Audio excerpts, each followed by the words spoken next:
Guia-me sempre, meu Senhor, guia meus passos, Salvador. Tu me compraste sobre a cruz, rege-me em tudo, meu Jesus.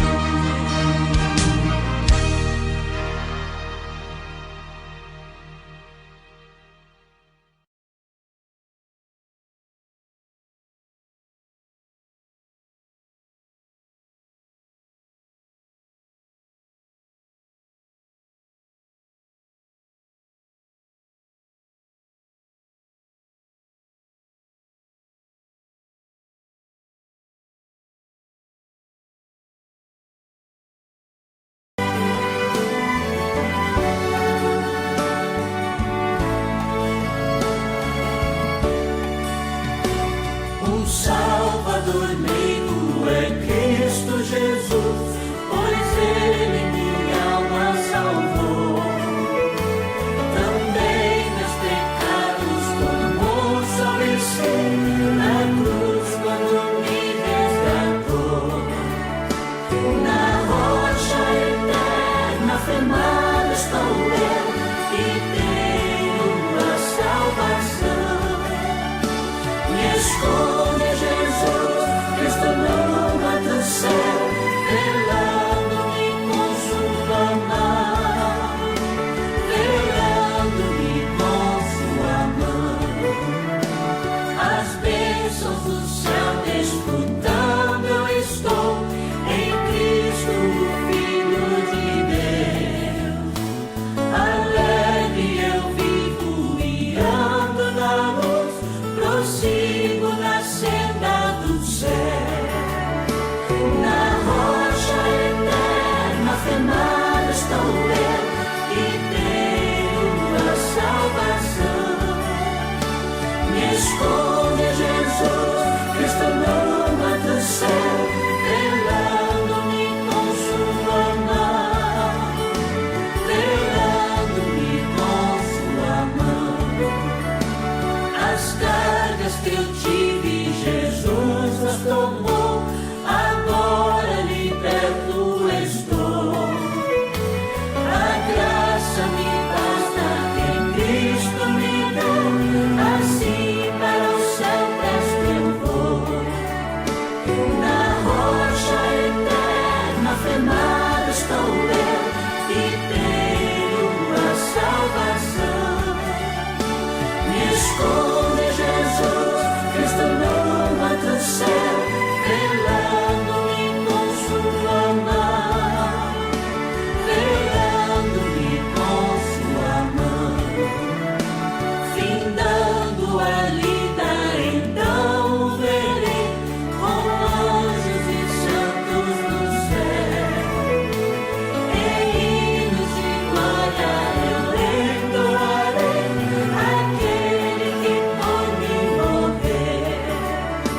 Na rocha eterna firmado estou eu e tenho a salvação. Me esconde Jesus, Cristo no alto céu, velando-me com sua mão, velando-me com sua mão.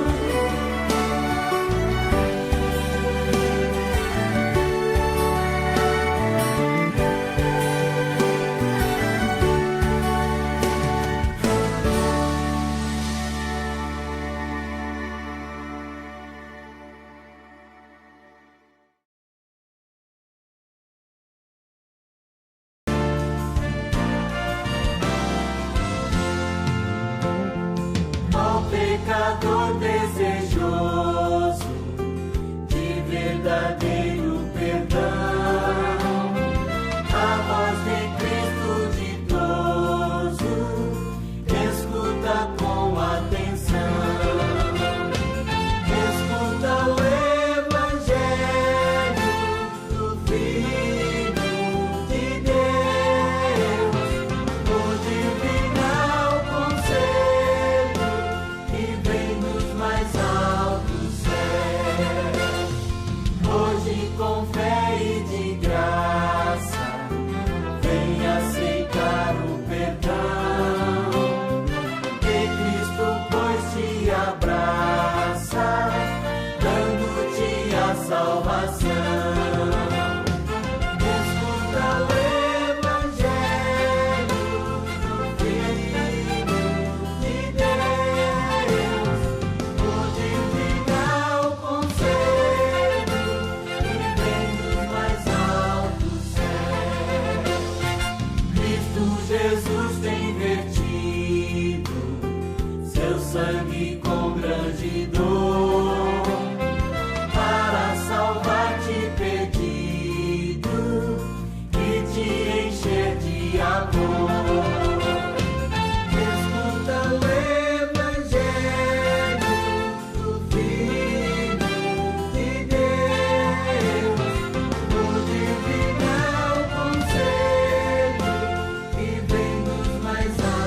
Seu trono pra morrer em meu lugar, mesmo sabendo que estava a lhe esperar. Dor e sofrimento e humilhação, ele já sabia.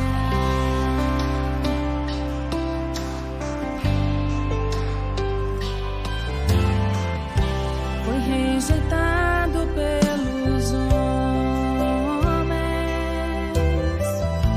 crucificado em meio aos ladrões, mas sobre si ele levou os meus pecados e a minha dor.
A paz do Senhor Jesus.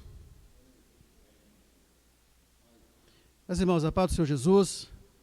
Vamos dar início ao nosso estudo de professores da Escola Bíblica Dominical.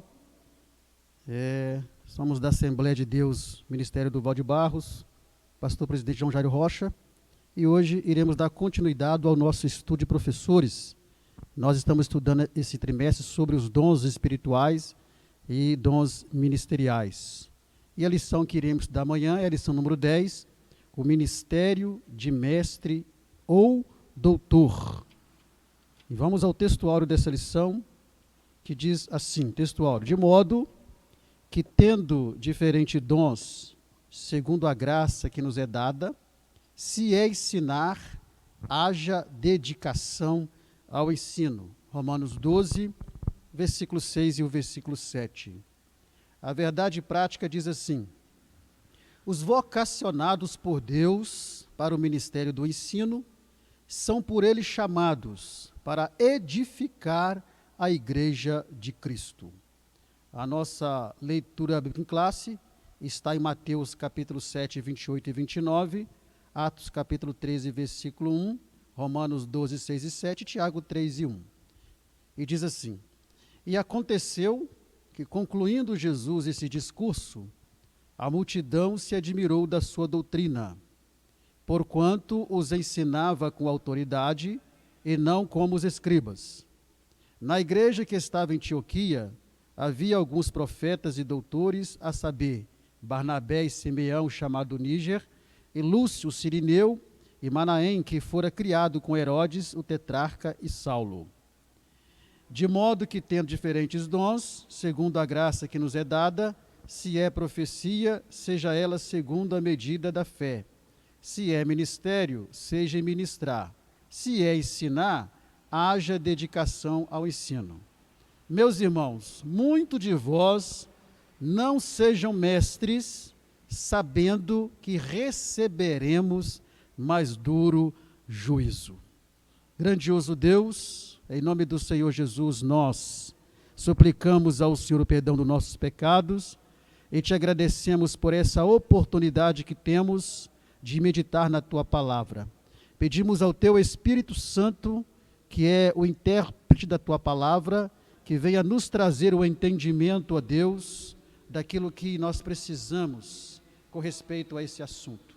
Abençoa cada professor presente aqui, cada professor que está assistindo ou que irá assistir essa gravação posteriormente, para que todos possamos, ó Deus, alcançar o entendimento daquilo que é necessário sobre este assunto.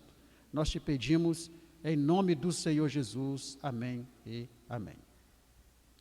Pois bem, meus irmãos, nossa lição número 10, o ministério de mestre e doutor.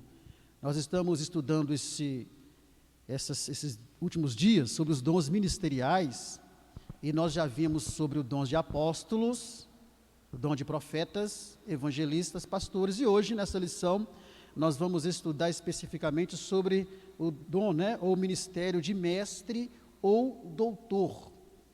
E o que nós veremos nessa lição, que irá ser ministrada amanhã? Primeiro, como o comentarista vem fazendo nas lições anteriores, nas 3 últimas, ele vem trazendo o exemplo de Jesus para depois trazer o conceito.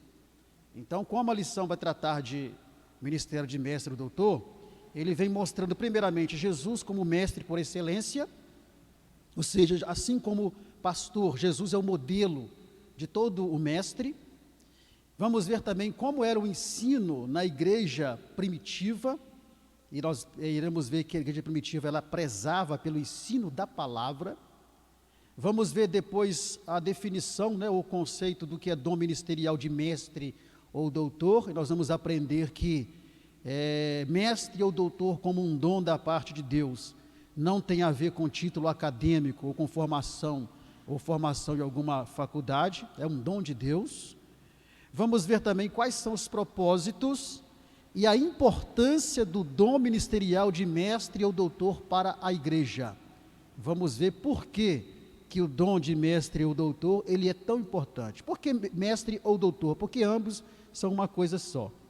E por último, veremos quais são as características e requisitos de um mestre ou doutor como um dom da parte de Deus. Então nós estamos analisando aqui mestre ou doutor como um dom da parte de Deus para a igreja, e não como um mestre e doutor relacionado a uma formação acadêmica, de forma nenhuma. Pois bem, vamos ao nosso primeiro tópico então, onde nós veremos sobre Jesus, o mestre por excelência. E o que nós veremos nesse tópico aqui? Veremos aqui que Jesus, ele é o mestre dos mestres. Então, para falar de mestre ou doutor, assim como na lição passada sobre pastor, precisamos primeiramente analisar Jesus como modelo principal de mestre e doutor. Então, veremos Jesus, o mestre dos mestres. E vamos ver que Jesus tinha atribuições como mestre dos mestres, ou seja, Jesus, ele não é considerado como mestre dos mestres por um motivo qualquer.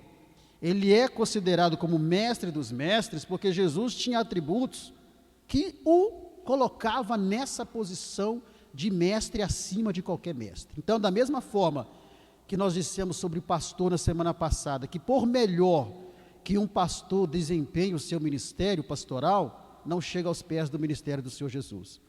E da mesma forma também é o mestre. Por mais usado que você seja pelo Espírito Santo como mestre ou doutor na palavra de Deus, não chega aos pés do Senhor Jesus. Ele foi o mestre dos mestres. Então vamos ver algumas atribuições de Jesus que o qualifica como mestre dos mestres. Primeiramente, Jesus, ele é o mestre dos mestres porque ele foi o mestre divino. A palavra divino já traz a origem que vem da parte de Deus. Então Jesus, por ser divino, quando ele ensinava, ele dava às Escrituras um sentido divino. Por quê? Porque o Espírito de Deus estava em Jesus. E quando ele ensinava, suas palavras tinham um sentido completamente divino. As palavras que saíam da boca de Jesus eram palavras da graça de Deus, ou seja, eram palavras do favor imerecido de Deus. Eram palavras que vinham com poder. E como resultado dessas palavras de poder, era a intimidade que havia entre Jesus e o Pai. Então, por isso, ele tinha uma palavra divina, ele era o mestre divino. E nós vamos ver que Nicodemos, ele vai reconhecer isso. Quando Nicodemos, ele vai se encontrar com Jesus, e nós sabemos que Nicodemos era o mestre ali, o príncipe dos judeus, ele, era considerado um mestre da lei, e ele vai se encontrar com Jesus, ele vai reconhecer Jesus como mestre divino exatamente por isso. Olha o que diz lá em João capítulo 3, o versículo 1 e o versículo 2 para você ver. E havia entre os fariseus um homem chamado Nicodemos, príncipe dos judeus. Este foi ter de noite com Jesus e disse-lhe: Rabi, bem sabemos que as mestres viram de Deus, porque ninguém pode fazer estes sinais que tu fazes se Deus não for com ele. Então, ali nesse diálogo com Jesus, Nicodemos, ele reconhece o mestre Jesus como mestre divino. E ele vai chamar Jesus de mestre. Ele vai dizer: Rabi, ninguém pode fazer os sinais que tu fazes se Deus não estiver com ele. Em outras palavras, Senhor, tu é um mestre que vem da parte de Deus. Então nós vemos que Jesus, ele é o mestre dos mestres, porque primeiro ele era um mestre divino, um mestre que veio diretamente da parte de Deus, e as suas palavras eram palavras de graça da parte de Deus, eram palavras que vinham carregadas de poder, e não palavras que vinham carregadas apenas de um conhecimento humano, ou de uma razão humana. Essa é a primeira atribuição. A segunda atribuição é que Jesus, além de ser um mestre divino, ou seja, um mestre vindo da parte de Deus, cujas palavras eram carregadas de poder, Jesus também, ele era o mestre da humildade. Então ele ensinava com a humildade sincera. Quando nós colocamos humildade sincera, é porque existe uma falsa humildade. Aquelas pessoas que querem transparecer uma humildade mas que no fundo não tem humildade. Mas Jesus não. Como mestre, ele foi o mestre da humildade. Ele ensinava com a humildade sincera. E, a fim de dar uma lição nos discípulos acerca disso, a imagem que você vai ver, você está vendo, você vai se lembrar, Jesus ele vai fazer algo ali, para dar uma lição de humildade para os discípulos, que eles jamais imaginavam que um mestre, que veio da parte de Deus, como Jesus veio, faria. Mas Jesus fez, por quê? Porque Jesus é o mestre da humildade, ele ensinava com humildade. Em João capítulo 13, versículo 4 e 5, nós vemos esse ato de Jesus de humildade, ensinando os discípulos. Levantou-se da ceia, tirou as vestes e, tomando uma toalha, cingiu-se. Depois pôs água numa bacia e começou a lavar os pés aos discípulos e a enxugar-lhes com a toalha com que estava cingido.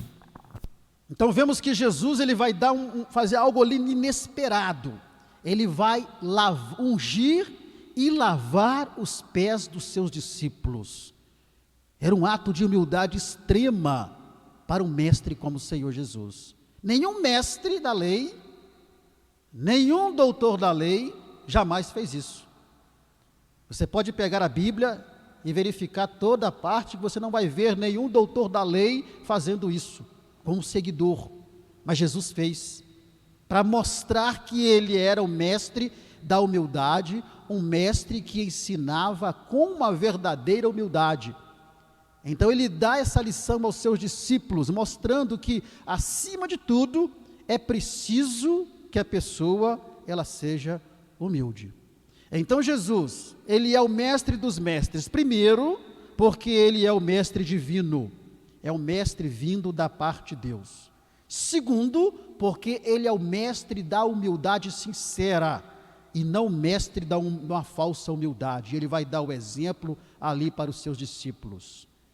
E ele vai dizer para os seus discípulos: o que eu fiz, façais vocês também. Evidentemente que Jesus não estava mandando ninguém lavar os pés de ninguém, mas ele estava mandando que os discípulos tomassem a mesma atitude de humildade que ele estava tomando naquele momento ali, sendo ele o mestre da humildade.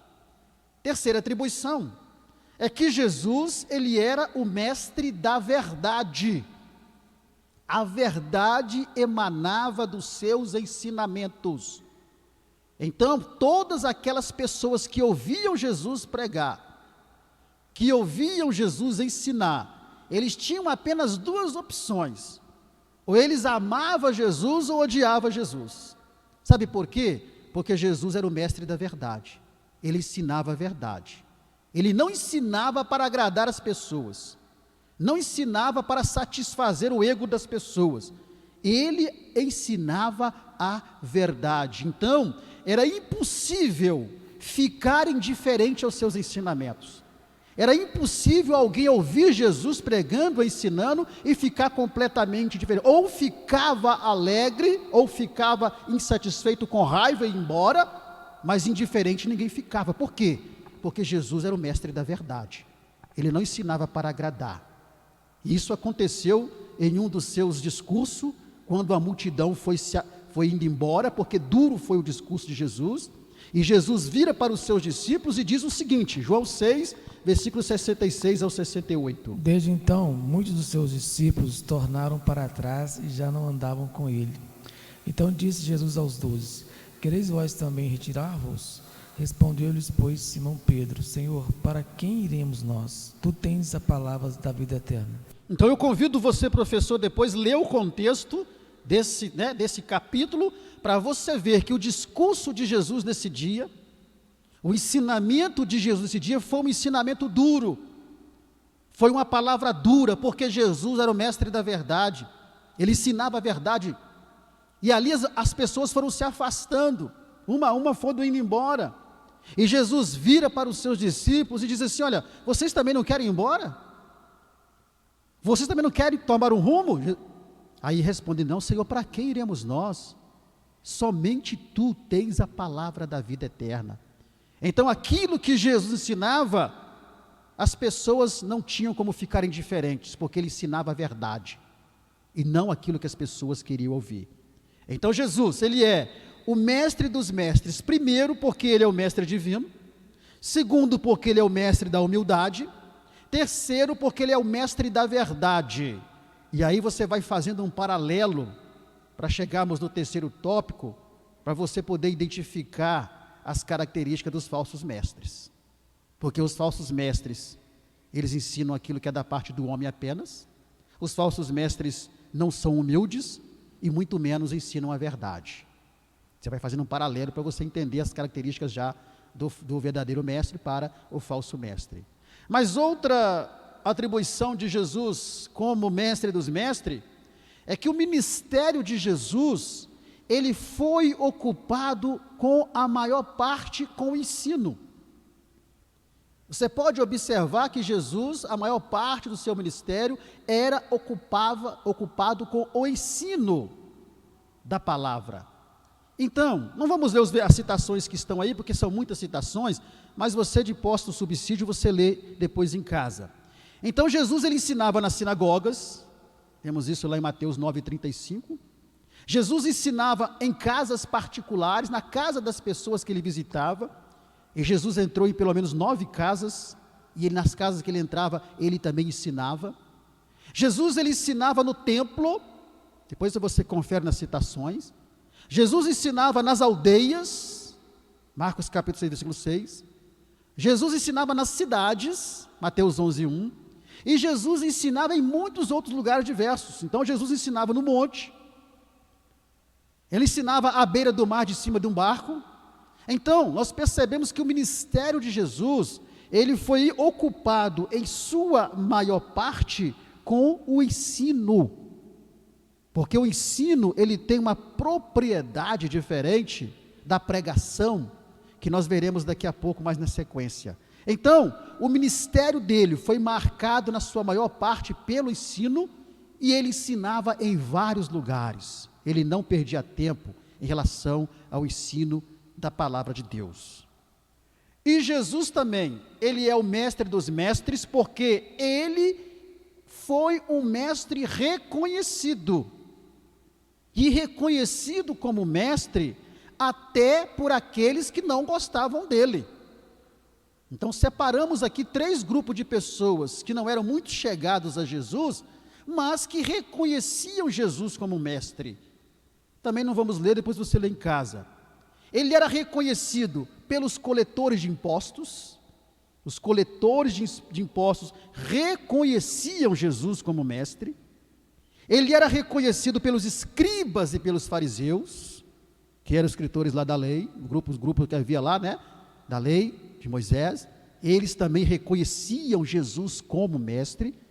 Eram reconhecidos pelos herodianos, um grupo lá que seguia Herodes, também era reconhecido, ele era reconhecido por eles também como mestre. Então, Jesus, como mestre do mestre, ele tinha o seu ministério e chamado de mestre, reconhecido por todas essas pessoas, inclusive por essas pessoas que não gostavam dele. Era reconhecido pelos seus discípulos.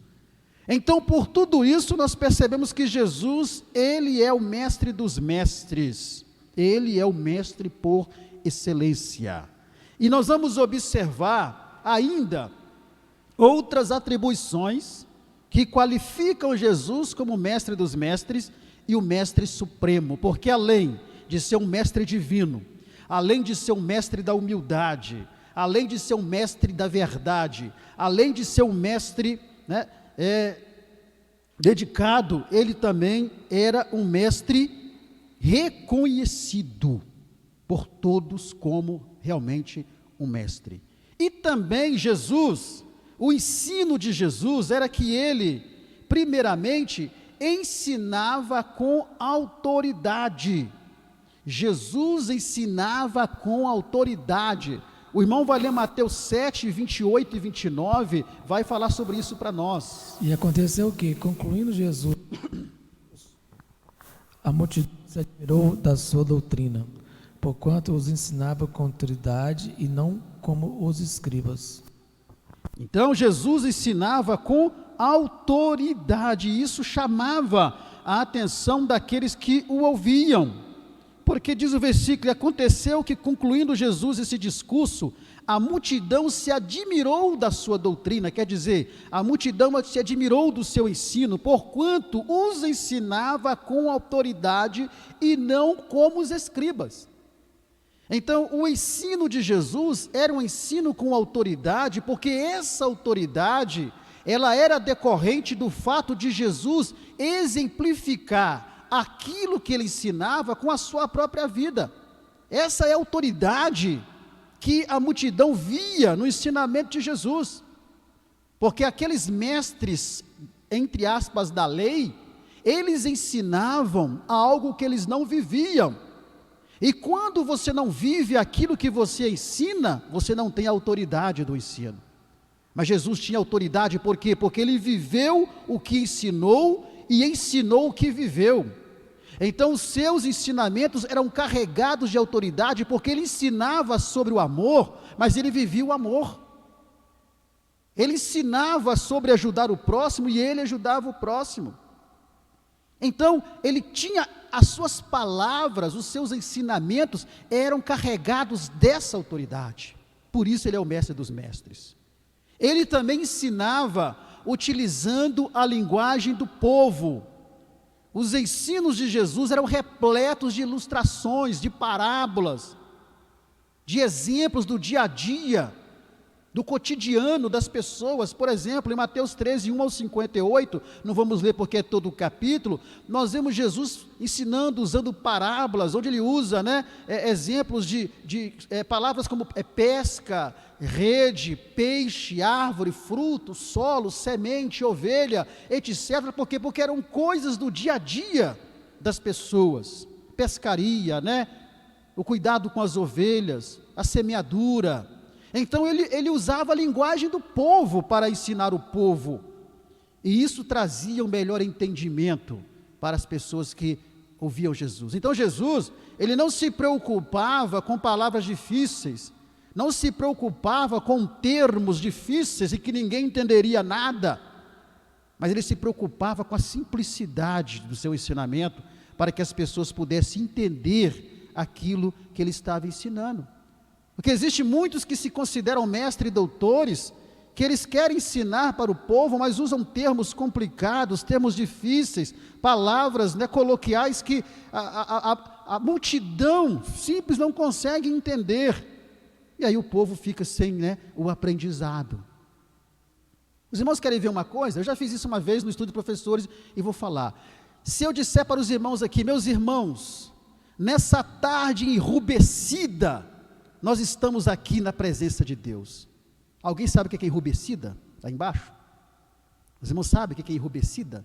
Meus irmãos, nessa tarde enrubescida, nós estamos aqui estudando a palavra de Deus. Algum dos irmãos aí sabe o que é enrubescida? Sabe, irmão Zé Carlos? Irmão Paulo, você sabe o que é enrubescida? Sabe, irmão Ezequias? Então, para que usar esse termo? Enrubescida quer dizer avermelhada.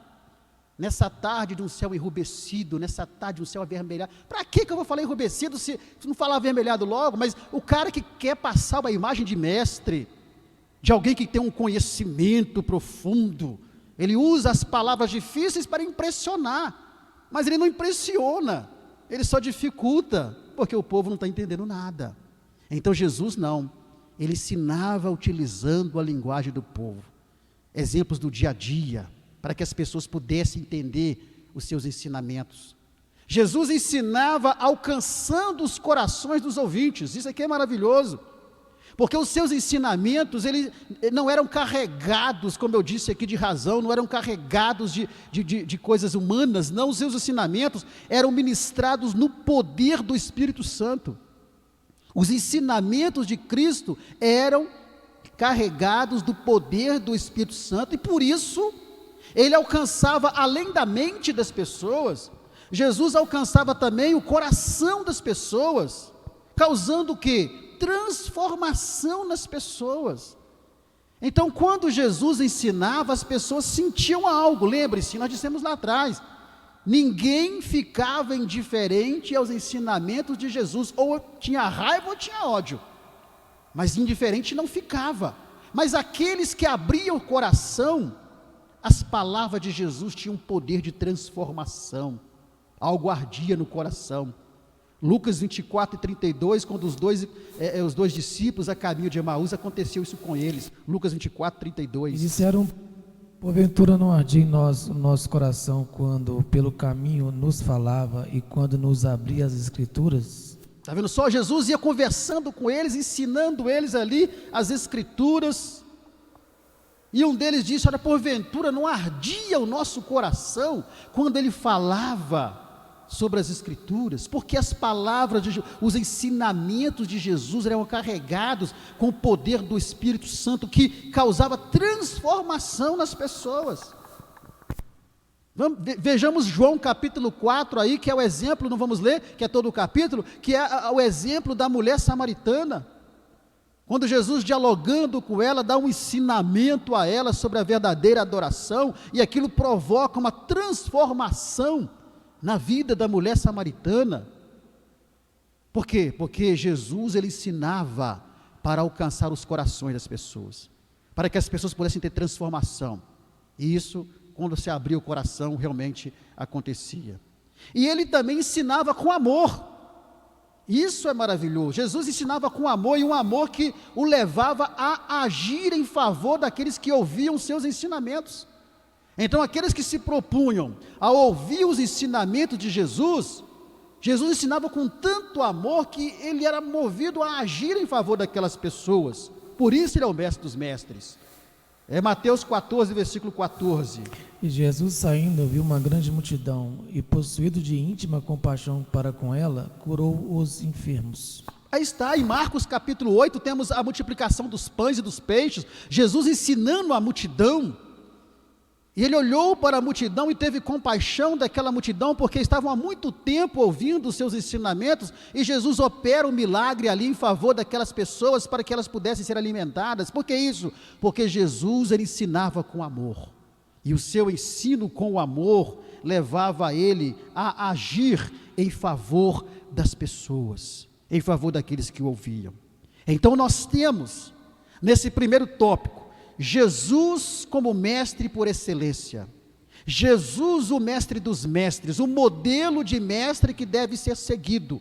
É lógico que nós nunca alcançaremos a perfeição do ministério dele, mas devemos seguir o modelo de ministério dele, de mestre do mestre que ele era. Por quê? Porque ele era um mestre divino, ele é um mestre da humildade, ele era um mestre da verdade, ele é um mestre dedicado, porque se dedicava ao ensino da palavra, ele era um mestre reconhecido até por aqueles que não gostavam dele, e os ensinamentos dele eram ensinamentos com autoridade de quem vivia o que ensinava, era um ensinamento que ele utilizava a linguagem do povo, era um ensinamento que ele ensinava alcançando os corações, e era um ensinamento em que ele ensinava com amor.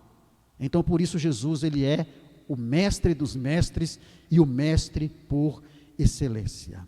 Amém, irmãos? Tranquilo até aqui? Alguma participação? O pastor ali quer fazer uma participação, vamos ouvir o nosso irmão e depois partimos para o nosso segundo tópico.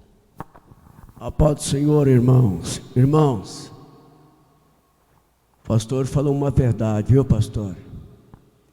Graças a Deus, nós estamos numa escola e aprendemos, além das experiências, como a minha pessoa, eu já tive em 2 cidades, tinha coisa que os obreiros, os irmãos, não entendiam, não sabiam, então tinha que ensinar os irmãos. Mas veja bem, irmãos, aqui, graças a Deus, nós temos o estudo de professor, nós... Tem muita coisa, irmãos, que fez o curso de teologia, a gente sabe que a gente aprende muito curso no curso teológico. Muitas vezes a gente não pode ensinar o que a gente aprende lá, então a gente aprende para nós. Mas tem matéria, pastor, o pastor, tem matéria que as casas, os professores, pastores, dita na escola dominical matéria, tem coisas difíceis de entender, irmão. E não dá, eles não colocam num glossário o sentido daquela palavra. Então eu acho que os professores das casas publicadoras, os nossos pastores professores, eu acho que eles tinham que ser mais claros no ensino que eles ensinam. Porque tem coisa que que é difícil de entender, irmão. Porque usam palavras difíceis, né? Técnicas. Fernando, mostra aí o último slide depois desse primeiro tópico, foi para a pedagogia de Jesus. Vamos ter um resumo aqui da pedagogia de Jesus, como ele ensinava. Olha só que interessante. Primeiro, Jesus, ele conhecia a matéria que ele ensinava. Jesus ensinava sobre o reino de quem? De Deus. Ele conhecia o reino de Deus porque ele era o próprio Deus. Jesus, ele conhecia os seus alunos. E para cada um ele tinha uma abordagem. Para cada um ele tinha uma estratégia. Olha só que interessante, esse é o resumo da pedagogia dele. Terceiro, ele conhecia o melhor dos seus alunos e explorava isso. Ele conhecia também, ele ensinava verdades bíblicas de modo simples e claro, que falamos aqui, ele usava a linguagem do povo. Então ele contava parábolas, ilustrações, né? Usava exemplos do dia a dia para facilitar o entendimento em seus ensinamentos. O quinto, ele variava o método de acordo com a ocasião e com os ouvintes, né? Ele observava o ambiente, a multidão, e aí ele variava o seu método de ensinamento. Quando era necessário contar parábolas, ele contava. Quando não era necessário, já ia diretamente ao assunto. Ele ensinava pelo seu exemplo, que é o principal. Dissemos aqui que o seu ensino era um ensino com autoridade, exatamente porque a autoridade de Jesus estava no fato daquilo que ele vivia, do que ensinava. Por isso ele tinha autoridade, porque uma pessoa que ensina, que prega, mas não vive o que ensina e o que não prega, as suas palavras não têm autoridade. O seu ensinamento não tem autoridade, porque as pessoas vão olhar para ele e vão dizer, mas esse cara não vive o que ele ensina. Para o ensinamento, para um mestre, um doutor, não existe aquele ditado, faça o que eu digo e não faça o que eu faço, não. Para o mestre, para aquele que ensina a palavra, não. Ele tem que viver o que ele ensina. Jesus vivia o que ele ensinava pelo seu próprio exemplo. O sétimo é que Jesus sabia o que ele ia fazer. E o oitavo é que ele ensinava com graça, ele ensinava com poder do Espírito Santo. E o nono, ele ensinava com autoridade e poder, é o que nós dissemos aqui. Essa era a pedagogia que ele usava. Por isso, Jesus, ele é o mestre dos mestres e o mestre por excelência. Pois bem, vamos ao nosso segundo tópico então, onde vamos ver agora, já tivemos aqui um panorama, né, sobre Jesus, o mestre por excelência, o mestre dos mestres. E agora vamos ver como era o ensino das Escrituras na igreja do primeiro século, ou seja, o ensino na igreja primitiva. Vamos ter um panorama aqui do ensino na igreja primitiva. E a primeira coisa que nós vamos ver é que o ensinamento da palavra na igreja primitiva, e que se estende até nós hoje, é que o ensino era uma ordem de Jesus.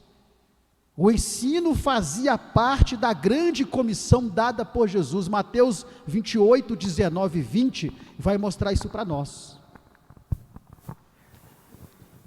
Portanto, ide ensinar todas as nações, batizando-a em nome do Pai, e do Filho, e do Espírito Santo, ensinando-as a guardar todas as coisas que eu vos tenho mandado. E eis que estou convosco todos os dias, até a consumação dos séculos. Amém. Olha só, então, o ensinamento, o ensino na igreja primitiva era uma ordem de Jesus, fazia parte da grande comissão. Então Jesus aqui, antes de voltar para o céu, ele deu essa ordem: ide, ensinai todas as nações. E depois, versículo 20, ensinando-as a guardar todas as coisas que eu vos tenho mandado. Então nós temos aqui que essa ordem de ensinar, que Jesus ele dá para os seus discípulos ali, e que começa a ser cumprido, essa ordem envolvia três coisas importantes. Primeiro, era para ensinar o que Jesus mandou: ensinai todas as coisas que eu vos tenho mandado. Então, primeira coisa importante nessa parte da comissão, que era o ensino, era ensinar o que Jesus mandou. Não se tratava aqui de ensinar a doutrina dos homens, não se tratava aqui de ensinar modismo, de ensinar tradições, de ensinar legalismo, não. Era para ensinar aquilo que Jesus havia mandado, aquilo que ele mandou ensinar. Essa primeira coisa importante, né, que há nessa grande comissão, nessa parte da segunda comissão, que é ensinar. Segunda coisa importante, que era para ensinar todas as coisas, versículo 20, ensinando a guardar todas as coisas. Então, ensinar o que Jesus mandou, o que eu vos tenho mandado, ensinar todas as coisas, guardar todas as coisas. Então, ensinar todas as coisas, ou seja, não apenas as coisas que agradam, mas toda verdade doa a quem doer. Essa era a ordem de Jesus. Olha, vocês vão ensinar todas as coisas, vão ensinar tudo, doa quem doer. Então não é errado ensinar sobre o inferno, não é errado ensinar que o homem está condenado à perdição, ao inferno, se ele não se converter a Jesus e não se arrepender e não viver uma vida de santificação, está condenado ao inferno. Não é errado ensinar isso, pelo contrário, tem que ensinar toda a verdade. Então, quando alguém ensina isso, a pessoa é taxado de exagerado, é taxado de alguém que é, digamos assim, muito, a palavra pesada que eu esqueci aqui agora, mas os irmãos estão entendendo. Então, as pessoas têm medo de ensinar que o homem está condenado ao inferno. É para ensinar todas as coisas, doa quem doer. Lembre-se lá atrás que Jesus, ele é o mestre dos mestres, acima de tudo, porque ele é o mestre da verdade. E Jesus falou sobre o inferno, falou ou não falou, irmãos? Falou da condenação do homem. Então, é ensinar todas as coisas, doa quem doer. Vai ensinar coisas boas, é lógico, porque a palavra de Deus traz coisas boas para nós. Paulo escreveu sobre coisas que acompanham a salvação. Existem muitas coisas que acompanham a salvação, a felicidade, a alegria, a paz, e por aí vai. Mas existe o outro lado também, que são as coisas que não agradam, mas que Jesus disse, olha, ensinem todas as coisas, doa quem doer. Então, essa é outra coisa importante nessa comissão de ensinar. Terceira coisa importante, é ensinar a guardar. E guardar não apenas na mente, os ensinamentos certos, mas no coração. O que implica em quê? Em obedecer a palavra. Então vocês vão, primeiro ele dá a ordem de ir pregar o evangelho, lembre-se, Marcos 16:15, ide por todo mundo e pregai o evangelho a toda criatura. Depois, fazendo parte dessa comissão, ele dá a ordem de ir ensinar. E ensinar o quê? Ensinar o que ele mandou, ensinar todas as coisas que agradam ou não agradam, e ensinar a guardar, ou ensinar as pessoas a guardar a palavra, não apenas na mente, mas guardar a palavra acima de tudo no coração, ensinar as pessoas a não serem apenas ouvintes da palavra, mas serem o quê? Cumpridores da palavra. Guardar na mente é uma coisa, guardar no coração é outra. Então Jesus manda ensinar, que eles ensinassem as pessoas a guardar no coração, porque a pessoa pode decorar o versículo bíblico, a pessoa pode saber a Bíblia de Gênesis a Apocalipse. Tem pessoa que você pergunta, irmão, onde está o versículo assim, assim, assado, assim, e está em livro tal, capítulo, versículo tal, e sabe tudo, porque guardou aqui, mas não guardou aqui. E o salmista vai dizer, eu escondi a tua palavra onde? No meu coração, não é na mente, no meu coração, para eu não pecar contra ti. Então vocês vão, primeiro preguem o evangelho, segundo ensinem tudo o que eu ensinei a vocês, ensinem todas as coisas, dou a quem doer, e ensine a guardar acima de tudo no coração, porque aí a pessoa vai praticar a palavra e não vai apenas ouvir, decorar ou memorizar a palavra. Então são três coisas importantes. Então o ensinamento na igreja primitiva era assim. Então a grande comissão, próximo slide, a grande comissão, ela incluía pregar o evangelho e ensinar. Essa foi a grande comissão de Jesus, pregar e ensinar. Duas coisas importantes dentro de uma mesma comissão. Por quê? Porque, olha que interessante isso aqui, irmãos, leva para a sua classe isso aqui, porque a pregação do evangelho, qual que é o objetivo da pregação do evangelho? Tirar o pecador do mundo. Então você prega o evangelho tem essa função. O evangelho é o quê? É o poder de Deus para transformação, não é isso? Então a função do evangelho é tirar o pecador do mundo. Mas o ensino tem o objetivo de fazer o quê? tirar o mundo de dentro do pecador. Vocês irmãos entenderam? O evangelho é para tirar o pecador lá do mundo, trazer ele para a presença de Jesus. Mas aqui, ele precisa ser o quê? Ensinado. E aí o ensino agora vai fazer com que o mundo saia de dentro dele.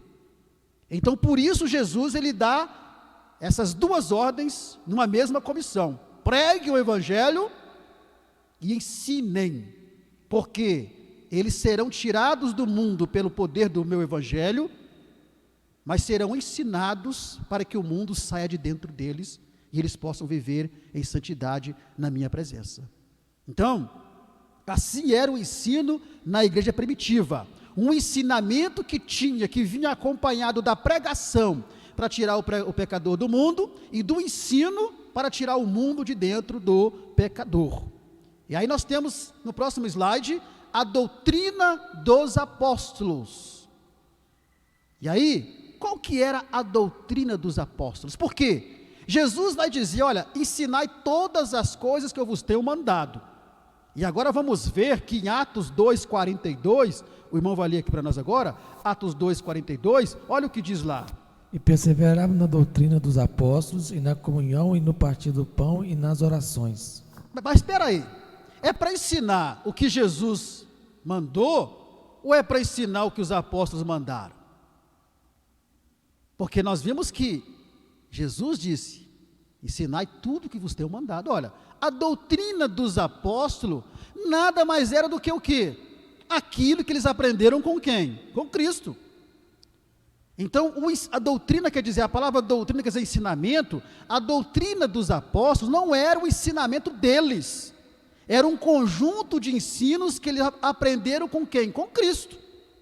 Então, quando se fala que perseveravam na doutrina dos apóstolos, está dizendo que a igreja perseverava naquilo que os apóstolos ensinavam, que aprenderam com Cristo, porque sabemos que os apóstolos, eles caminharam com Cristo, e eram ministrados por eles esses ensinos, de forma eficaz para o crescimento integral da igreja, para o crescimento completo da igreja. Então, a igreja primitiva, ela perseverava na doutrina dos apóstolos, ou seja, perseveravam no ensino daquilo que os apóstolos aprenderam com Cristo e ensinava para eles, para que a igreja tivesse um crescimento integral. Então, eles se dedicavam, primeiro, eles se dedicavam à oração, se dedicavam à pregação, e se dedicavam ao ensino da palavra de Deus. Atos 5,42, 6 e 4 vai dizer sobre isso. E todos os dias no templo e nas casas não cessavam de ensinar e de anunciar a Jesus Cristo. Mas nós perseveraremos na oração e no ministério da palavra. Todos os dias no templo, olha só, e nas casas, não cessavam de ensinar e de anunciar a Jesus. Então a igreja primitiva, ela se dedicava ao ensino da palavra. Atos 6 e 4, repete aí, irmão, por favor, Atos 6 e 4, que diz lá. Mas nós perseveraremos na oração e no ministério da palavra. Os apóstolos, para o levantamento dos diáconos, para ajudar na obra, disse, olha, nós vamos perseverar na oração. Então, a igreja primitiva perseverava, primeiro, na doutrina dos apóstolos, ou seja, no ensinamento, no conjunto de ensinos que eles aprenderam com Cristo, se dedicavam à oração, se dedicavam à pregação, se dedicavam ao ensino da palavra de Deus. Terceiro, vamos ver que era tão importante, aqui estamos vendo, irmãos, o quão importante era o ensinamento da palavra na igreja primitiva. Paulo e Barnabé, eles vão passar um ano ensinando na igreja de Antioquia. Quando Paulo vai para Antioquia, mas Barnabé, eles ficam um ano lá ensinando a igreja. Olha só a importância que tinha o ensinamento na igreja primitiva. Atos 11, 26, 15 e 35. E sucedeu que todo um ano se reuniram naquela igreja e ensinaram muita gente. Em Antioquia foram os discípulos pela primeira vez chamados cristãos. Ficaram um ano em Antioquia ensinando a palavra de Deus, e ali em Antioquia, como resultado daqueles ensinamentos, eles foram chamados pela primeira vez como cristãos, ou seja, parecidos com Cristo, eram cristãos. Então o ensinamento na igreja primitiva tinha uma importância muito grande. Olha só, vamos ver ainda mais aqui. Paulo, além de ficar 1 ano lá em Antioquia com Barnabé, Paulo ele vai ficar 3 anos ensinando em Éfeso. Em Corinto ele vai ficar 1 ano e 6 meses ensinando. E nos seus últimos 2 anos de vida, quando ele estava preso em Roma, também foram ocupados com o ensino da palavra de Deus, porque foi quando ele escreveu as várias cartas, epístolas que nós temos ao nosso dispor. Atos 20 e 31 e na sequência, irmão. Portanto, vigiai, lembrando-vos de que durante 3 anos não cessei noite e dia de admoestar com lágrimas a cada um de vós. E ficou ali 1 ano e 6 meses ensinando entre eles a palavra de Deus. E Paulo ficou 2 anos inteiros na sua própria habitação que alugara e recebia todos quantos vinham vê-lo. Então nós temos, primeiramente aqui, Atos 20 e 31, ele Éfeso, 1 ano e 6 meses. 18, 11, 1 ano, mais 6 meses, seus últimos anos em Roma. Então, e ali, ele preso, né, a prisão domiciliar, né? Aí vem o termo do direito chamado prisão domiciliar. Ele ficou ali os últimos 2 anos preso em sua própria casa. Ele então também se ocupou com o ensino da palavra de Deus. Então vemos que o ensinamento na igreja primitiva tinha uma grande importância. Exatamente porque, lembre-se, porque o ensino, ele tem o objetivo de tirar o mundo de dentro do crente. O evangelho tira o crente do mundo. O ensinamento tira o mundo de dentro do crente. Então ali, ele ficou ensinando, para que aquelas pessoas estivessem realmente, né, firmes na presença do Senhor. No próximo slide vamos ver que o ensinamento ali na igreja primitiva, além de ser um ensinamento em que eles, né, perseveravam na doutrina dos apóstolos, ou seja, no conjunto de ensinamentos que aprenderam com Cristo, e os apóstolos repassavam para eles, também na igreja primitiva era um ensinamento persistente e sistemático. O que quer dizer isso? Quer dizer que os apóstolos não cansavam de ensinar a igreja de maneira organizada. Sistematizada quer dizer organizada, e às vezes até mesmo repetitiva. Então eles ensinavam a palavra de Deus de maneira persistente, organizada e até mesmo repetitiva. Às vezes repetiam o que tinha dito lá atrás. Olha o que diz lá em 2 Pedro, capítulo 1, e o versículo 12. Pelo que não deixamos exortar-vos sempre acerca dessas coisas, ainda que bem as saibais e estejais confirmados na presente verdade. Olha só o que Pedro diz, olha, pelo que eu não deixarei de exortar-vos sempre acerca destas coisas, ainda que bem as saibais e estáis confirmados na presente verdade. Ou seja, olha, eu sei que vocês já ouviram o que eu vou dizer para vocês, vocês estão firmados nisso. Ele sabia que os crentes às quais a sua carta foi enviada ali, já possuíam certeza dos ensinos fundamentais que ele tinha passado, porém ele dava instrução contínua para eles. Olha, eu sei que vocês já sabem o que eu vou dizer aqui, mas eu não vou me cansar, não vou deixar de exortar vocês acerca dessas coisas, não vou deixar de ensinar vocês a mesma coisa, porque era um ensino persistente, era um ensino contínuo, para que eles realmente gravassem em seus corações ali a doutrina da palavra de Deus. Então, era um ensinamento persistente, sistemático. Olha o que Paulo vai dizer lá em Filipenses capítulo 3, o versículo 1. Resta, irmãos meus, que vos regozijeis no Senhor. Não me aborreço de escrever-vos as mesmas coisas, e é segurança para vós. Está vendo? Olha, irmãos, resta para mim que vocês se alegrem no Senhor, que vocês se regozijem, regozijar e alegrar-se repetidamente. Eu não me aborreço de escrever-vos as mesmas coisas. Eu não me aborreço de escrever para vocês as mesmas coisas que eu vos escrevo. Em outras palavras, eu não me aborreço de ensinar para vocês a mesma coisa que eu vos tenho ensinado, porque é segurança para vós. Então, era um ensinamento persistente, sistemático, e ainda que ele repetia o que já tinha ensinado, mas ele não se cansava de repetir, porque ele sabia que era segurança para eles, porque a palavra ela vai gravando, né, passando pela mente e entrando no coração. Então, independentemente do tempo, por que Paulo fazia isso? Por que Pedro fazia isso? Por que tanto Paulo como Pedro, insistentemente, eles repetiam alguns ensinamentos para a igreja, mesmo que a igreja já havia ouvido antes? Porque independente do tempo que alguém de nós tenhamos na igreja, de crente, não interessa se você tem 30 anos, 40 anos de crente, ninguém sabe tudo, mesmo a coisa que você já ouviu.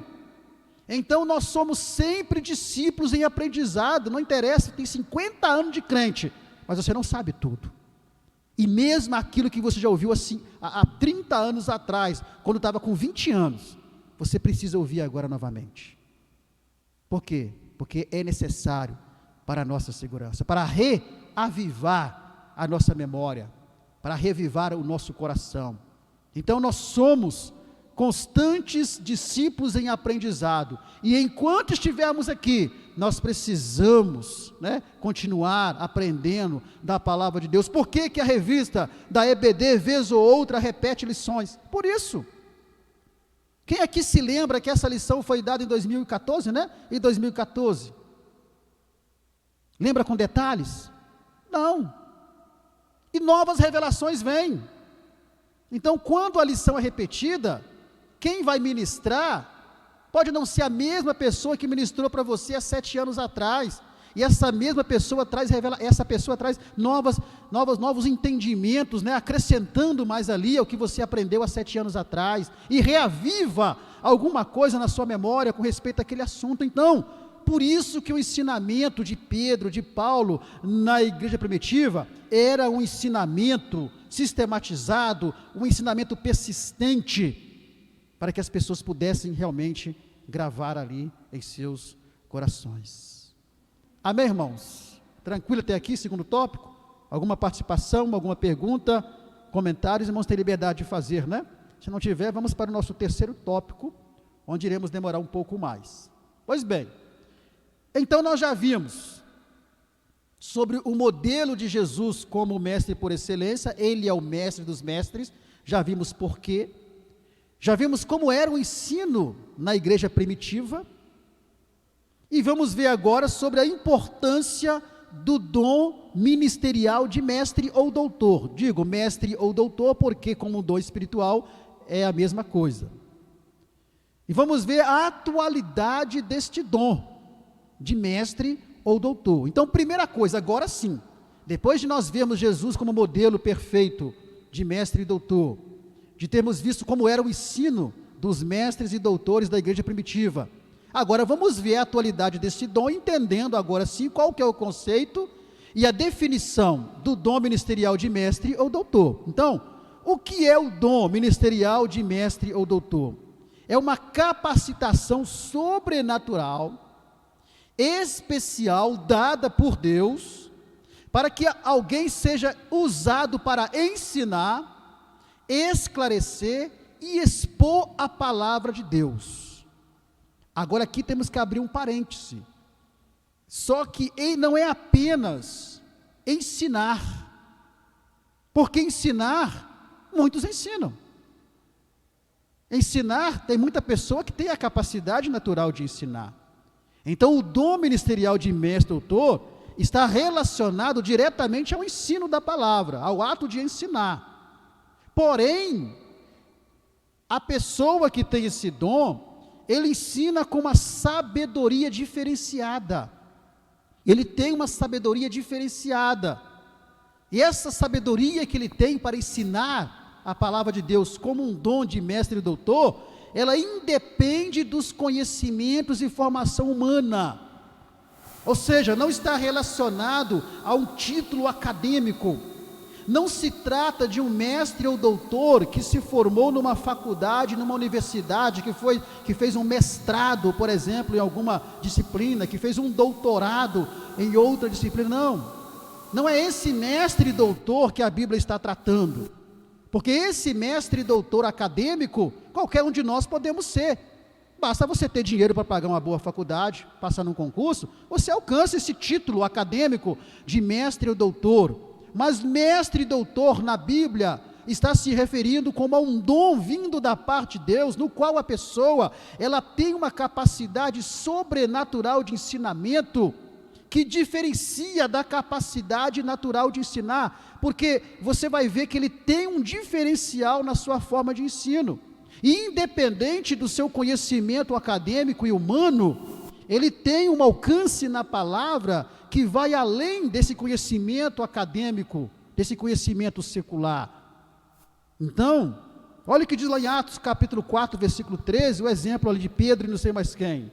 Então eles, vendo a ousadia de Pedro e João, e informados que eram homens sem letras e indoutos, se maravilharam e tinham conhecimento de que eles haviam estado com Jesus. Olha só que interessante, eles viam a ousadia de Pedro e João, informados que eram homens sem letra e indoutos, mas se maravilhavam da forma que eles pregavam, da forma que eles ensinavam. E quando eles souberam que Pedro e João eram ainda indoutos, quer dizer, não eram doutores formados, eles ficaram admirados com que sabedoria que Pedro e João ali ensinavam e pregavam. Por quê? Porque o dom de mestre e doutor, ele vai além disso. Como eu disse, ensinar, nós temos professores seculares que ensinam, pessoas que são formadas na pedagogia para ensinar, mas se prendem ao conhecimento humano daquilo que aprenderam para repassar. Os irmãos querem ver um exemplo de mestre e doutor em nosso meio, que já partiu para a eternidade? Cita para mim aí. Pastor João Tomé. Isso aí. Quem conheceu o pastor João Tomé? Pastor João Tomé, acho que não tinha nem ensino médio, tinha, pastor Paulo? Não tinha nem ensino médio, pastor João Tomé, acho que tinha primário, né?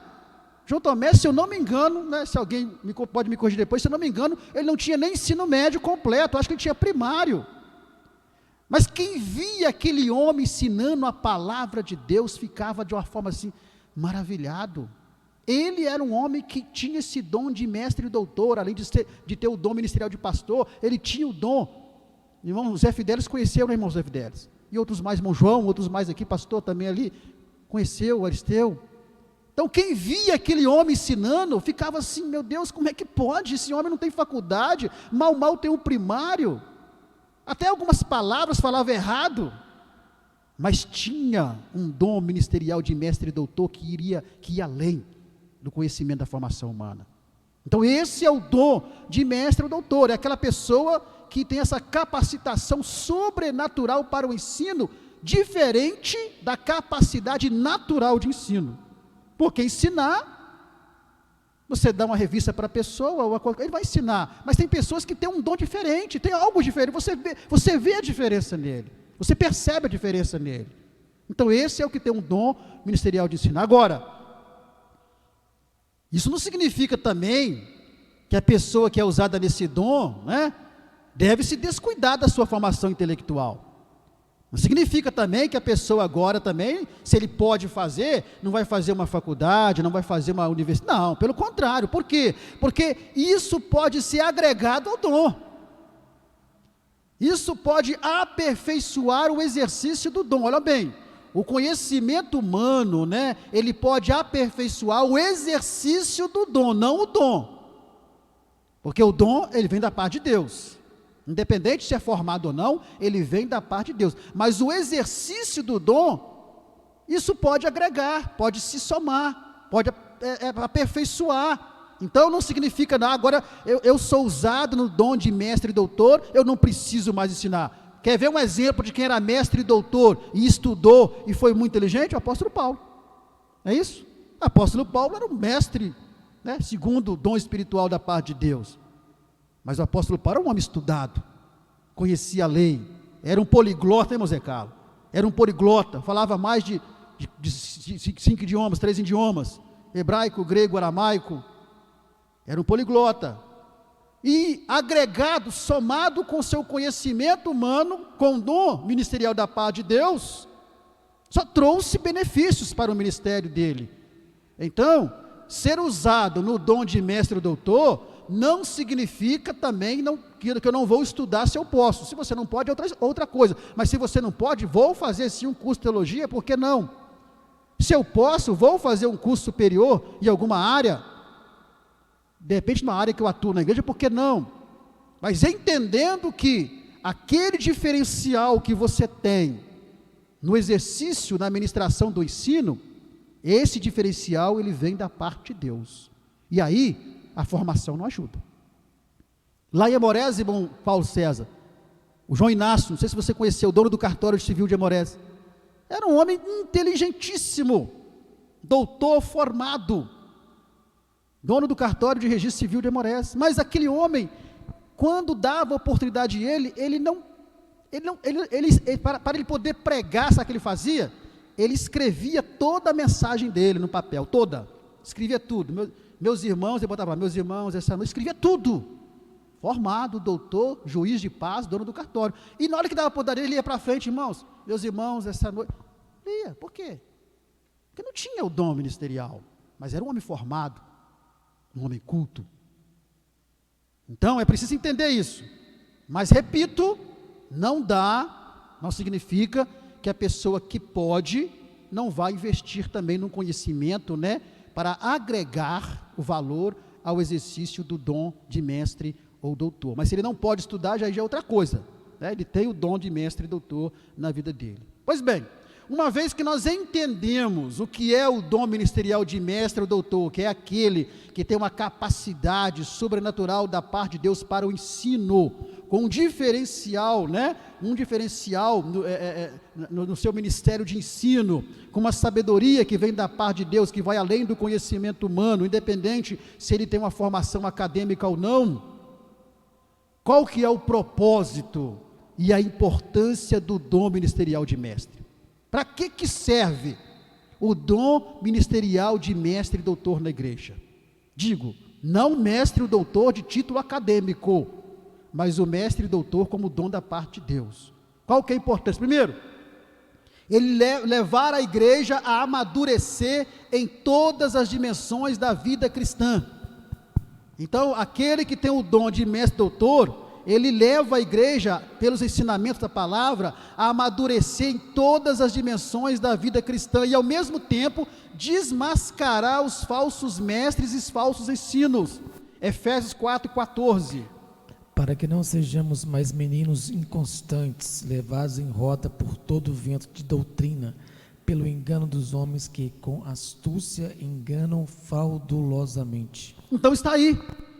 Então, o primeiro objetivo do dom ministerial de mestre e doutor, levar a igreja a amadurecer em todas as dimensões da vida cristã, desmascarar os falsos mestres, daqueles que, né, se dizem mestres e doutores, desmascarar os falsos ensinos, preservar a verdade e produzir santidade, levando a igreja a um compromisso com a prática da palavra. O verdadeiro mestre e doutor, ele leva o crente a produzir santidade, os ensinamentos que ele traz para a igreja, leva a igreja a produzir santidade, leva a igreja a ter um compromisso com a prática da palavra. 1 Timóteo 3, capítulo 1, versículo 3 ao 5, Paulo fala sobre isso. Como te roguei partir para a Macedônia, que ficasse em Éfeso, para advertires alguns que não ensinem outra doutrina, mas se deem a fábulas ou genealogias intermináveis, que mais produzem questões do que edificação de Deus, que consiste na fé. Assim o faço agora. Ora, o fim do mandamento é o amor, de um coração puro e de uma boa consciência e de uma fé não fingida. Está vendo só? Então, olha, como te falei, Timóteo, eu roguei lá, que você ficasse em época, você advertir alguns aí que não ensinem outra doutrina, que não se deem a fábula, genealogias intermináveis, né? Que produz mais questões, enfim. Então, o mestre, o doutor, ele é importante na igreja exatamente por isso, porque ele prepara a igreja, para que a igreja não seja enganada com fábulas, não seja enganada com esses modismos, né, que vão surgindo, ainda mais no meio do povo pentecostal e neopentecostal. Então, deixa a igreja vacinada contra essas coisas. E quando você vai, né, observando tanta coisa que vai surgindo, então o mestre doutor, ele prepara a igreja para isso, para que a igreja viva a prática verdadeira da palavra. Ele contribui para a defesa e o fortalecimento da fé cristã, para a edificação, e vai propiciar conhecimento bíblico que prepara a igreja para esta vida e para esta terra. O mestre e doutor formado, que tem o título acadêmico formado na universidade, ele vai preparar as pessoas para essa vida. Vamos dar um exemplo. Aquele que tem um mestrado ou doutorado, não sei se tem doutorado em economia, não sei em economia, ele vai preparar você para essa vida. Ele vai preparar você para saber gerir as suas finanças, vai preparar você para você aprender a gerir seu dinheiro.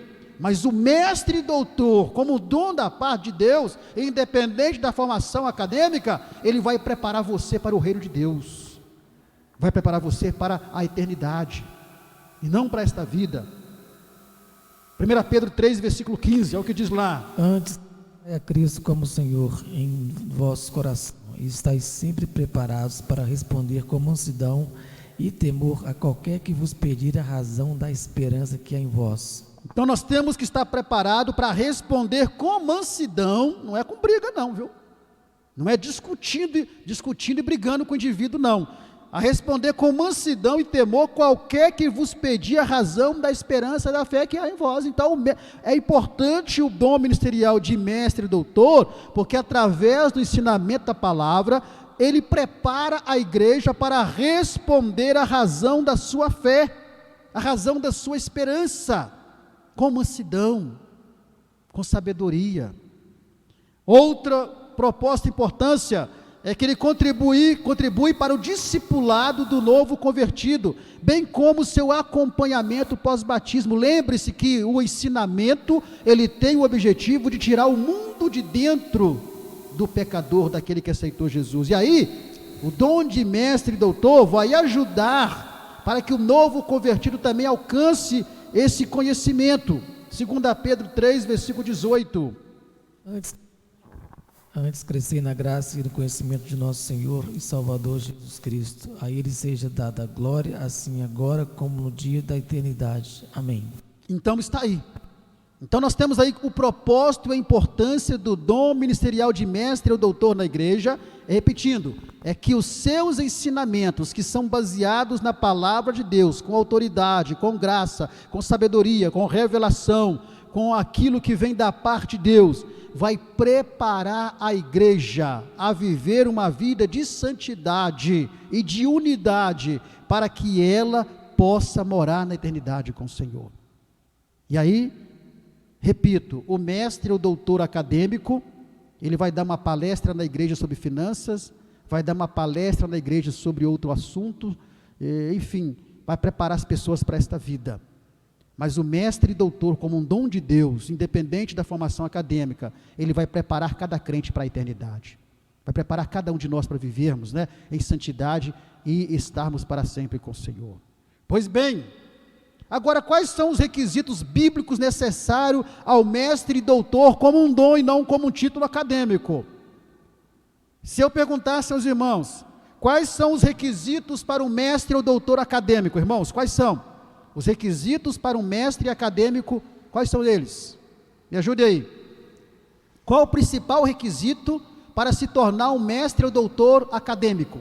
Formação acadêmica. Formar na faculdade, formação acadêmica, esse é o principal requisito, o único requisito principal, é você fazer uma faculdade de mestrado e doutorado, você vai formar mestre e doutor. Mas o mestre e doutor, como um dom ministerial da parte de Deus, não, já vimos que independe disso. Primeiramente, ele precisa ser um salvo em Cristo. Nicodemos era um mestre da lei, príncipe dos judeus, no entanto, não entendia nada do mundo espiritual. O que Jesus falou para ele: Nicodemos, você tem que nascer de novo. Aí, mas como pode eu nascer de novo sendo velho? Eu vou voltar de novo para a barriga da minha mãe nascer? Aí Jesus fala: Nicodemos, tu é mestre, olha aí, tá vendo? Tu é mestre em Israel, não sabe dessas coisas, Nicodemos? Tem que nascer da água e do Espírito. Então a gente percebe, Nicodemos era um mestre, mas não um mestre como um dom ministerial, não um mestre doutor como um dom da parte de Deus. Era um mestre porque era formado na lei, era um doutor da lei, mas não era um doutor e um mestre como dom de Deus, tanto que não tinha um conhecimento daquilo que é espiritual, não era um salvo em Cristo. Por isso Jesus manda ele nascer de novo, passar pelo processo de transformação. Outra característica ou requisitos é o hábito de ler. Aquele que é usado no dom ministerial né, de doutor ou mestre, doutor, ele tem o hábito de ler. Olha só, 1 Timóteo 4,13 e 2 Timóteo 4,13 o que diz. Persiste em ler, exortar e ensinar até que eu vá. Quando vieres, traze a capa que deixei em Troade, em casa de Carpo, e os livros, principalmente os pergaminhos. Agora, lê os dois? 4,13, 2 Timóteo 4,13 agora. 2 Timóteo 4,13, é porque as citações são as mesmas praticamente, né? Quando vieres, traz a capa que deixei em Troade, em casa de Carpo, e os livros, principalmente os pergaminhos. Então, olha só, primeiro, persiste em ler, exortar e ensinar. Então, aquele que é usado no dom ministerial de mestre, doutor, ele tem o hábito de ler. Ele está sempre lendo. Pode ter certeza disso. E Paulo era um desses, tanto que ele está preso, ele fala com Timóteo, olha, quando você vier aí, você não esquece de trazer para mim aí a capa, né? A capa que eu deixei em Troade aí, e os livros, principalmente os pergaminhos, traz para mim, porque eu tenho que ler aqui. Mostrando que Paulo, ele era um doutor e mestre como dom de Deus, mas era um homem culto e que lia, tinha o hábito de leitura. Irmão Zé Carlos, está certinho o slide aí? Está no requisito bíblico necessário ao mestre aí? Maravilha. Isso, maravilha então, beleza. Então, tem que ter o hábito de ler. Tem o hábito de ler. Todo aquele que tem esse dom, ele tem o hábito de ler. Ah, mas eu não sei ler. Mas você tem o que aqui, ó? Ouvido. Você vai ouvir. Com certeza, se você, aquele que tem o hábito, o dom ministerial de doutor, se ele não sabe ler, porque é o Espírito Santo que dá o dom, não é? Eu não posso dizer aqui que não exista uma pessoa com um dom ministerial de mestre e doutor, porque ele não sabe ler. Se eu falar isso, eu estou limitando o Espírito Santo.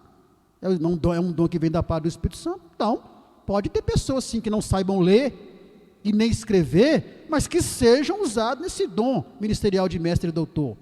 Mas aí ele tem ouvido para ouvir.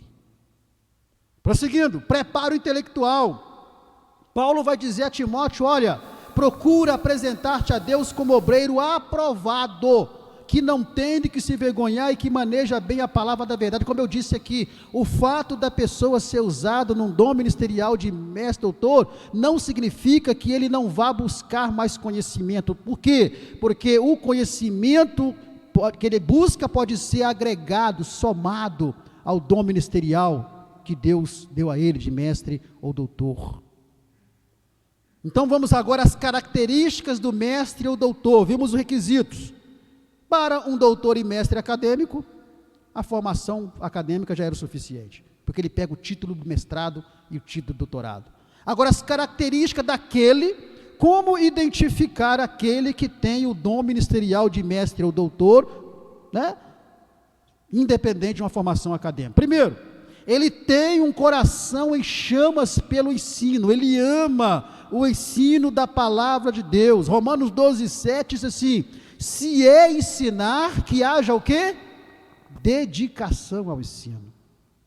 Então aquele que tem o dom de mestre ou doutor, ele tem uma paixão ardente pelo ensino, ele se dedica ao ensino, ele procura trazer o melhor de ensino para a igreja, ele se dedica a preparar ensinamentos para a igreja, e nesse preparo evidentemente, ele é em oração, é em jejum, consagração, é também em leituras, é em conhecimentos também humanos. Então ele tem uma paixão ardente pelo ensino da palavra. Agora, ensinar por ensinar, muitos ensinam. Você quer ver só uma pessoa que ensina por ensinar, porque colocaram ele para ensinar? É quando o professor chega na sala de aula, amanhã, por exemplo, qual que é a lição que vamos estudar amanhã? Mas qual lição que é? Que vai estudar amanhã? Qual a lição que é? Hein? Qual lição que é amanhã, gente? A lição 10, é isso? Aí aquele que ensina por ensinar, ele passa a semana inteira sem pegar na revista, mal pega na Bíblia, muito menos na revista, passa a semana inteira sem pegar, nem pega na revista, também não procura se preparar, aí chega no domingo, irmãos, hoje nós vamos estudar a lição número 9, o ministério de pastores. Lição número 9? Mas, ô professor, essa lição foi semana passada. Ah, não, desculpe, irmãos. Hoje é a lição número 10. Aí fala assim, eu estou testando vocês, né? Estou testando para ver se vocês estão ligados. Tá nada, ele nem pegou na revista. E ali você vai perceber que a aula dele vai ser um desastre. Então, você percebe que a pessoa ensina por ensinar. Colocar ele para ensinar, ele está ensinando de qualquer jeito. Mas aquele que tem o dom ministerial de mestre doutor, ele tem uma paixão pelo ensino. Ele tem uma vida exemplar. Lembre-se lá atrás que Jesus, ele ensinava com o seu exemplo. Ele vivia o que ele ensinava e ensinava o que vivia. Então, aquele que tem o dom ministerial de mestre doutor, ele tem uma vida exemplar. Olha o que Tiago diz lá em Tiago 2, capítulo 2, versículo 12. Assim falai e assim procedei, como devendo ser julgados pela lei da liberdade. Assim falai e assim procedei. Ou seja, ele vive aquilo que ele ensina. E Jesus, ele então, vimos lá atrás que ele é o mestre dos mestres, exatamente porque ele vivia aquilo que ele ensinava, ele procedia da mesma forma que ele ensinava. E outra característica é que aquele que tem um dom ministerial de mestre ou doutor, ele tem um diferencial, aquilo que dissemos lá atrás, ele tem um diferencial na prática do ensino, porque há aqueles que têm o chamado para ensinar e ensinam com maestria, ensinam com dedicação, mas há aqueles que têm o dom de mestre e doutor, que conforme eu disse aqui, vai além do simplesmente ensinar, porque ele tem um diferencial no exercício do ensino, ele tem um diferencial na prática do ensino. Vamos ver alguns exemplos aqui. Por exemplo, Atos capítulo 6, versículo 9 e 10. E levantaram-se alguns que eram da sinagoga chamada dos libertos, e dos sirineus e dos alexandrinos, e dos que eram da Cilícia e da Ásia, e disputavam com Estevão, e não podiam resistir à sabedoria e ao espírito com que falava. Olha só que interessante, Estevão, ele tinha um título de quê? De diácono, não é isso? De diácono, foi um dos primeiros diáconos levantados, né? Lá no Atos capítulo 6, dos 7 diáconos levantados. No entanto, ele tinha um dom ministerial de mestre e doutor. Então nós vemos aqui que esses homens disputavam com Estevão ali na palavra, e não podiam resistir à sabedoria e ao espírito com que ele falava, porque Estevão, ele tinha, né, esse diferencial na prática da explanação da palavra. Então aquele que tem um dom ministerial de mestre doutor, ele tem um diferencial na prática da explanação, da explicação, da ministração, do ensino da palavra. Você percebe esse diferencial. Atos 18, 24 e 25 também, outro exemplo. E chegou a Éfeso um certo judeu chamado Apolo, natural de Alexandria, varão eloquente e poderoso nas escrituras. Este era instruído no caminho do Senhor e fervoroso de espírito, falava e ensinava diligentemente as coisas do Senhor, conhecendo somente o batismo de João. Olha só, Apolo, ele conhecia apenas o batismo de João, não tinha o conhecimento disso ainda. No entanto, diz a Bíblia que ele ensinava diligentemente as coisas do Senhor, fervoroso de espírito, falava e ensinava diligentemente as coisas do Senhor, ou seja, ele ensinava de modo diferente, consistência e diferente, não era o ensinar por ensinar, ele tinha um diferencial na prática do ensino.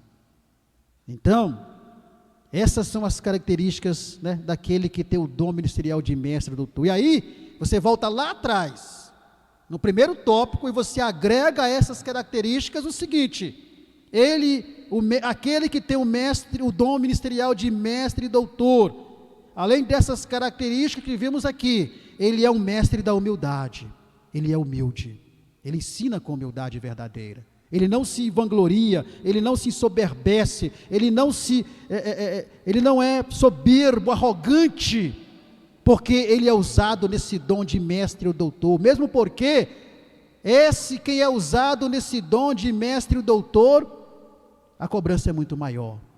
Então, ele é um mestre da humildade, assim como Jesus é. Ele é um mestre que também ensina a verdade, doa quem doer. O verdadeiro mestre e doutor, ele ensina com ele ensina a verdade, doa a quem doer. Ele também é um mestre que é reconhecido, as pessoas reconhecem isso nele.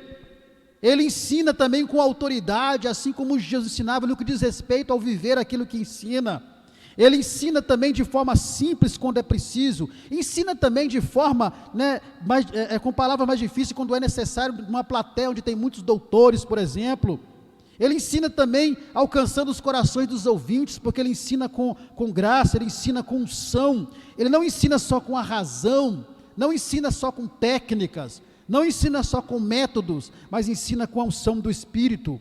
O verdadeiro mestre ou doutor, como um dom espiritual também, ou ministerial, ele ensina também com amor. Ele não ensina desejando a condenação de ninguém, mas ele ensina exatamente para alcançar o efeito contrário à salvação das pessoas. Então esse é a característica do verdadeiro mestre doutor, daquele que é usado como dom ministerial de mestre ou doutor. Amém, irmãos? Para nós concluirmos então a nossa lição, que é interessante agora, porque o ensino da palavra de Deus, vimos que é indispensável e de fundamental importância para o crescimento e a edificação da igreja. Sem ensino da palavra, a igreja não cresce, ela incha. E há uma grande diferença entre igreja inchada e igreja que cresce. Porque é o ensino da palavra. Lembra-se que nós dissemos lá atrás? Que o evangelho, a pregação do evangelho faz o quê? Ela tira o pecador do mundo. Mas ele vem para Jesus com o mundo dentro dele. Ele vem para Jesus com seus vícios. Ele vem para Jesus com seus maus costumes, com suas atitudes. Aí o ensino da palavra vai tirar o mundo de dentro dele. Então a igreja que não valoriza o ensino da palavra de Deus, ela está perdendo uma grande oportunidade de crescer, porque ela só vai se inchar. Olha o que diz Romanos capítulo 15, versículo 4, 2 e 7, 13 e 6. Ou 15, o que tiver marcado aí, por favor. Colossenses 1:28. Desculpa, Colossenses 1:28, isso. A quem anunciamos, admoestando a todo homem e ensinando a todo homem em toda a sabedoria, para que apresentemos todo homem perfeito em Jesus Cristo. Olha que interessante isso daqui, irmãos, olha só. A quem anunciamos, admoestando, quer dizer, ensinando a todo homem em toda a sabedoria, para quê? Para que nós apresentemos todo homem perfeito em Jesus Cristo. É isso que o ensinamento da palavra faz. Então, é muito importante. Por isso mesmo, é que Deus vocacionou e comissionou alguns com esse dom ministerial de mestre e doutor. Um dom que deveria ser valorizado pela igreja. Nós vemos em Efésios 4:11, a um Deus deu, apóstolos, vimos lá, doutores, mestres, doutores. E 1 Coríntios 12, 28 e 29, Paulo vai repetir isso. A uns pôs Deus na igreja, primeiramente apóstolos, em segundo lugar profetas, em terceiro doutores, depois milagres, depois dons de curar, socorros, governos, variedade de línguas. Porventura são todos apóstolos? São todos profetas? São todos doutores? São todos operadores de milagres? Então está aí. Então Deus, visto que o ensinamento da palavra é importante, indispensável para a igreja, é o que vai fazer a igreja crescer. Deus então vai comissionar alguns com esse dom ministerial de mestre e doutor, não todos. Por isso que Paulo pergunta, porventura são todos profetas? São todos doutores ou são todos mestres? Não, porque a um Deus pôs como mestres e doutores. Por isso Deus capacitou, vocacionou. Então, por isso que esse ministério deveria ser valorizado pelas igrejas. Mas o que acontece muitas vezes, que o que é mais valorizado nas igrejas, e aí estamos falando de um modo geral, não é o ministério de ensino, mas é a pregação do evangelho, e que deve ser valorizada sim. Mas não pode uma coisa ser mais importante do que a outra. Ambas andam o que? Juntas, como uma moeda, que de um lado é cara e a outra é a coroa. Como uma lanterna que sem a pilha não vale nada. Ou se você tiver a pilha e a lanterna, também não vale nada. Ambas andam juntas. Então, a pregação do evangelho, o ensino da palavra, precisa ter a mesma valorização dentro das igrejas. Porque a pregação vai trazer o pecador do mundo. E o ensino vai tirar o mundo de dentro do pecador. Um acompanhando o outro. E para terminarmos, para ser usado nesse dom, ou quem é usado nesse dom, não é sinal de superioridade diante daqueles que não são. Não é porque a pessoa é usada no dom ministerial de doutor e mestre, que ele é melhor do que os outros, que ele é superior aos outros, mesmo porque significa que aquele que é usado nesse dom ministerial de mestre doutor, ele tem muito mais responsabilidade diante de Deus ainda. Olha o que Jesus disse, olha o que diz, qual que está primeiro aí, irmão? Tiago ou Mateus? Mateus, né? Mateus. Então lê Mateus 23, 8 a 12, olha o que Jesus falou sobre isso, sobre mestre. Vós, porém, não queirais ser chamados rabi, porque um só é o vosso mestre, a saber, o Cristo, e todos vós sois irmãos. E a ninguém na terra chamais vosso Pai, porque um só é o vosso Pai, o qual estás nos céus. Nem vos chameis mestre, porque um só é o vosso mestre, que é o Cristo. Porém o maior dentre vós será o vosso servo. E o que a si mesmo se exaltar será humilhado, e o que a si mesmo se humilhar será exaltado. Então o contexto aqui, o versículo chave ao versículo 8, diz assim: vós, porém, não queirais ser chamados rabi, que quer dizer mestre. Aqui o contexto é porque os escribas e fariseus, que eram os doutores da lei, né? Eles se sentiam melhores do que os outros, porque eram chamados de mestres, de doutores. E Jesus vai dizer: olha, vocês não queiram ser chamados de mestre, porque um só é o vosso mestre. Então aqui Jesus estava num contexto em que aqueles homens se achavam superiores e usavam, né, disso para serem superiores aos demais. Então vocês não queiram ser assim. Mesmo porque, em Tiago capítulo 3, versículo 1, aqueles que são usados no dom ministerial de mestre ou doutor, a cobrança é muito maior, o juízo é muito maior. Meus irmãos, muitos de vós não sejam mestres, sabendo que receberemos mais duro juízo. Está vendo? Meus irmãos, muitos de vós não sejam, outra tradução diz assim, não queiram ser mestres, sabendo que receberemos mais duro juízo. Então você pensa que aquela pessoa que é usada no dom de mestre ou doutor, a coisa é fácil para ele? Não, por quê? Porque a responsabilidade dele é maior, porque nas mãos dele está o ensino da palavra de Deus. E se ele ensinar heresia, ele leva o povo ao engano. Ele está ali como um arauto de Deus para ensinar o povo a estar preparado, né, em santidade para o arrebatamento. Mas se ele ensina a coisa errada, se ele ensina a heresia, ele leva o povo ao engano. E a cobrança, o juízo de Deus sobre a vida dele é muito maior. E ainda mais quando ele não vigia o que ele fala. Os irmãos percebem que esse Tiago capítulo 3 fala sobre o quê? Sobre a língua. Então o dom, aquele que é usado no dom de mestre doutor, ele precisa tomar cuidado e domar a sua língua, para que ele não ensine coisas erradas, porque senão o juízo de Deus é maior sobre ele. Então, alguns de vocês não queiram ser mestres, é o que Tiago está dizendo, porque a cobrança para aquele que é usado como doutor e mestre, ela é muito maior. Amém, irmãos? Que Deus nos abençoe, que nós tenhamos uma excelente escola dominical neste domingo. Mestre, então, é aquele que tem uma capacitação. Mestre, no seu sentido geral, significa aquele que instrui, aquele que orienta, aquele que ensina, não é isso?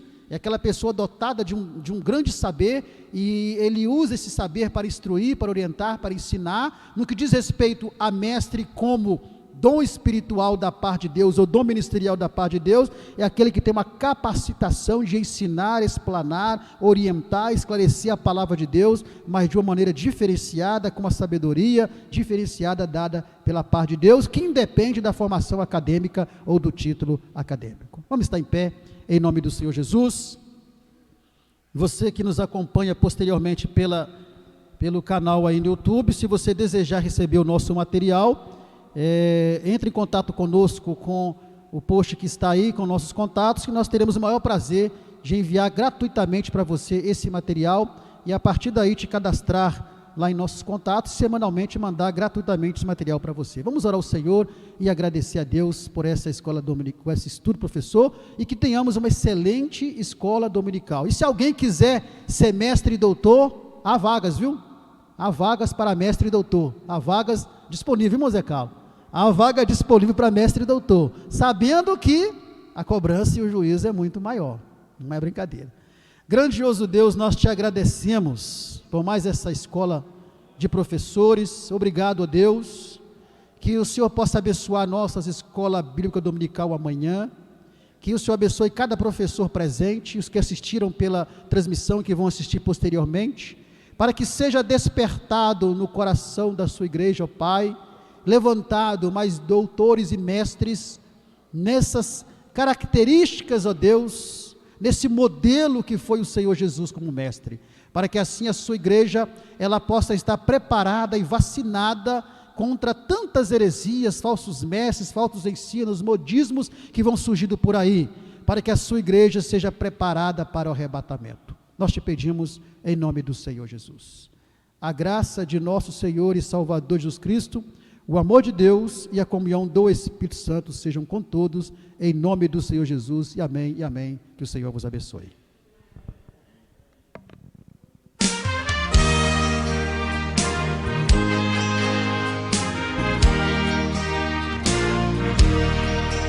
Onde guiar-me, meu Senhor, eu seguirei por seu amor. É sua mão que me conduz, põe-me ferida sobre a cruz. Guia-me sempre, meu Senhor, guia meus passos, Salvador. Tu me compraste sobre a cruz, rege-me em tudo, meu Jesus. Acho prazer em te seguir, descanso em paz me faz sentir. Doce é a mim o teu querer, gozo me traz te obedecer. Guia-me sempre, meu Senhor, guia meus passos, Salvador.